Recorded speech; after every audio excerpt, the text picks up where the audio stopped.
Assalamualaikum dan selamat datang ke Pala Bola News. Seperti biasa, Pala Bola News akan menyajikan berita bola sepak terbaik kepada anda semua pada setiap hari.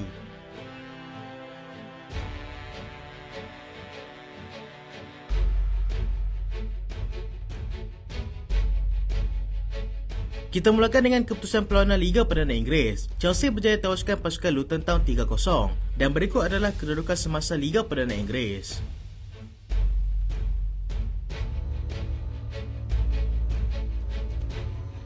Keputusan perlawanan La Liga pula. Real Madrid berjaya menang tipis 1-0 ke atas pasukan Celta Vigo dan berikut adalah kedudukan La Liga di Spanyol.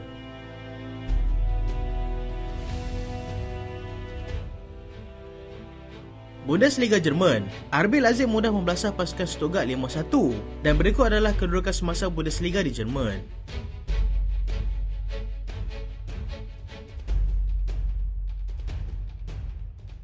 Kita lihat dulu perkembangan bola sepak di arena tempatan. Selangor pecahkan rekod belasah pasukan Kelantan 11-2. Hasrat Selangor untuk menangguhkan kerajaan kejuaraan Liga JDT untuk sehari lagi berjaya selepas mereka berjaya membelasah pasukan Kelantan 11-2 di Stadium Sultan Muhammad ke-4 Kota Baru semalam. Kedua pasukan tampil dengan misi yang berbeza, dengan pasukan Kelantan mahu bangkit semula selepas tewas dengan jumlah jaringan besar di tangan pasukan Terengganu dan juga pasukan JDT. Selangor pula mahu menebus marah selepas dimalukan PDRM 2-1 dalam aksi kedua pusingan 16 terbaik Piala Malaysia. Biarpun berjaya juga marah ke skor akhir, tuan rumah bagaimanapun berjaya di depan saat awal minit ke-5 selepas Nathaniel seringgu-ringgu menyempurnakan sepakan penalti selepas dia sendiri dijatuhkan dalam kotak penalti. Kelantan tampil dengan gol kedua melalui jaringan Fazrul Amir, menjadikan kedudukan mereka semakin kukuh di depan. Selangor memulakan pesta gol mereka menerusi jaringan pertama Yohandre Orozco pada minit ke-28, kemudian diikuti oleh Syarul Zulpakar pada minit ke-32. Aaron berjaya meledak 4 gol dalam perlawanan ini dan Richmond berakhir menjadikan hat-trick serta Faisal Halim berjaya menyumbang 2 gol untuk melengkapkan kemenangan bergaya pelawat 11-2. Kemenangan ini membolehkan pasukan Selangor terus kukuh di tangga kedua dengan 49 mata, manakala pasukan JDT perlu sekurang-kurangnya seri apabila bertemu dengan pasukan Kedah untuk memastikan kejuaraan Liga Super kali ke-10 berturut-turut milik mereka. VAR bakal digunakan di Stadium Likas. Sabah FC yang sah berada dalam kumpulan H dalam kejohanan AFC pada musim 2023-2024. 3 lawan mereka dijaga beraksi di Stadium Likas yang berwajah baru, termasuk dilengkapi dengan sistem VAR. Ini selepas proses penaktarafan dan juga penambahbaikan stadium berkenaan sudah berada di fasa takhir dan dijaga siap sebelum 15 September nanti. Perkara ini disahkan sendiri oleh Menteri Belia dan Sukan Negeri Sabah, Datuk Aaron Angin, semasa beliau membuat tinjauan di Stadium Likas semalam. Dia turut meninjau proses pengujian scoreboard yang menggunakan teknologi Omega dan pengenalan teknologi baru seperti VAR di Likas bakal memberikan impak positif kepada bola sepak Sabah. Biarpun kerja-kerja belum siap sepenuhnya, teknologi baru di Stadium Likas sudah boleh digunakan untuk aksi Liga Super Sabah menentang Negeri Sembilan yang akan berlangsung pada hari ini. Dengan imej terbaru stadium ini, sudah pasti memberikan lebih semangat dan juga keyakinan untuk Sabah melangkah keputusan cemerlang dalam kempen sulung Piala AFC mereka.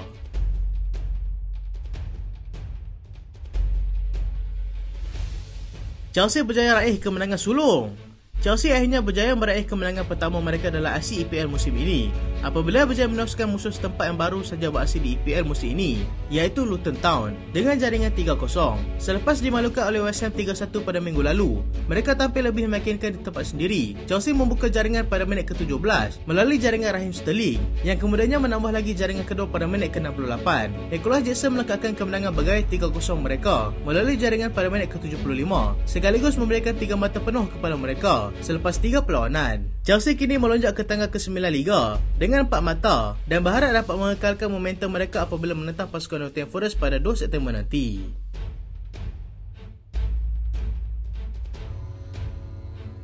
Mohamed Salah tidak akan ke Arab Saudi, kata Jurgen Klopp. Pengurus pasukan Liverpool, iaitu Jurgen Klopp, menafikan sekedar-kadangnya bintang mereka iaitu Mohamed Salah akan berhijrah ke Arab Saudi dengan menyertai pasukan Al-Ittihad pada jendela perpindahan kali ini. Al-Ittihad dikatakan sudah bersedia untuk menjadikan bintang Liverpool itu sebagai pemain menerima gaji paling tinggi dalam liga setakat ini. Perkara itu turut dinafikan sendiri oleh ejennya yang mengatakan Salah gembira di Liverpool dan mahu meneruskan karirnya di sana.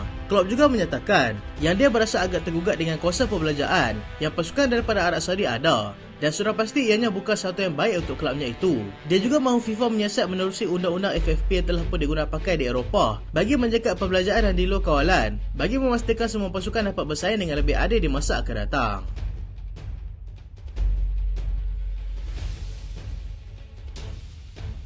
Jeremy Doku sah milik pasukan Manchester City.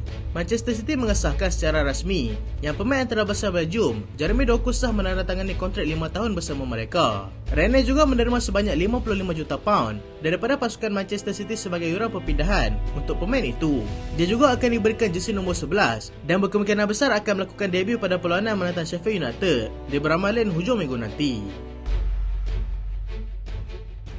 Kalau Ancelotti berak Modric tidak ambil penalti. Meskipun Real Madrid berjaya meneruskan pasukan Celta Vigo dengan jaringan tipis 1-0 pada awal pagi tadi, keputusan Luka Modric untuk memberikan sepakan penalti sepatutnya diambil kepada Rodrigo menggunakan padah apabila pemain itu gagal menyempurnakannya. Ancelotti yang menyedari perkara itu merasa berak dengan keputusan itu, tetapi tidak banyak yang dia boleh lakukan daripada luar padang. Dia menjelaskan yang pemain kedua yang sepatutnya mengambil sepakan penalti adalah Vinicius Junior, tetapi dia tidak ada di situ dan keputusan Modric untuk memberikan kepada Rodrigo sudah pasti amat mengecewakan. Mereka juga terpaksa menanti sehingga minit ke-81 sebelum Jude Bellingham sekali lagi menjadi viral apabila menjadikan gol tunggal perlawanan untuk memastikan kemenangan awal pagi tadi adalah milik mereka. Mereka kini kekal mendahului Liga dengan 9 mata selepas 3 perlawanan dan dijangka tidak berdepan dengan masalah untuk bertemu dengan pasukan Getafe pada perlawanan seterusnya. Cristiano Ronaldo ledak hat-trick untuk bantu Al Nassr capai kemenangan pertama Liga. Cristiano Ronaldo berjaya membantu pasukannya Al Nassr untuk raih kemenangan pertama dalam kempen Liga musim baru mereka selepas tewas dalam 2 perlawanan pertama. Dia berjaya meledak hat-trick sambil rakan sepasukannya Sadio Mane berjaya menjadikan 2 gol untuk memastikan kemenangan 5-0 ke atas pasukan Al-Fatih. Mereka gagal menggunakan kelebihan yang mereka ada dalam 2 perlawanan pertama walaupun sudah berbelanja dengan cukup besar pada musim ini. Aymeric Laporte dan juga Otavio juga sempat melakukan debut mereka dalam perlawanan ini dan sudah pasti mereka akan meneruskan momentum ini dalam perlawanan seterusnya. Luke Shaw terpaksa berehat lebih panjang. Luke Shaw sebelum ini dilaporkan akan berehat selama seminggu selepas mengalami kecederaan otot selepas tewas 2-0 kepada pasukan Spurs tempoh hari. Berkemungkinan besar akan terus diraihkan beberapa minggu lagi selepas kecederaannya itu tidak sempat pulih mengikut apa yang telah pun dirancangkan. Perkara ini telah disahkan oleh pihak Manchester United sendiri dan lebih teruk lagi, Real Malaysia juga masih belum pulih daripada kecederaan sejak daripada pramusim lagi dan Diogo Dalot dijangka akan mengisi kekosongan posisi tersebut ketika menentang pasukan Nottingham Forest nanti. Mereka kini sedang dikaitkan dengan Ryan Bertrand yang pada ketika ini masih bergelar free agent. Kylian Mbappe tolak kontrak baru dengan pasukan Paris Saint-Germain. Walaupun Presiden pasukan Paris Saint-Germain memberitahu yang situasi positif sedang berlaku di antara kelab dan juga Kylian Mbappe, pemain itu bagaimanapun masih berkeras untuk tidak mahu menerima kontrak baru yang dikeluarkan oleh pasukan PSG. Dia juga mahu meninggalkan pasukan Paris Saint-Germain secara percuma, sebaik saja kontraknya tamat nanti dengan destinasi seterusnya sudah pasti Real Madrid. Spurs cuba dapatkan penyerang pasukan Nottingham Forest. Spurs dijangka akan cuba mendapatkan penyerang pasukan Wales yang kini beraksi bersama pasukan Nottingham Forest, iaitu Brennan Johnson. Dia juga sedang dikaitkan dengan pasukan Chelsea dan Forest hanya akan menerima tawaran tidak kurang daripada 40 juta pound untuk pemain yang baru berusia 22 tahun itu. Manchester City berikan tawaran kali kedua kepada pasukan Wolves. Manchester City sudah bersedia dengan tawaran kedua mereka untuk dapatkan Matheus Nunes. Tawaran pertama mereka yang bernilai 47 juta pound baru-baru ini sudah pun ditolak dan mereka semakin terdesak untuk mendapatkan pengganti Ilkay Gundogan. AS Roma mahukan Lukaku.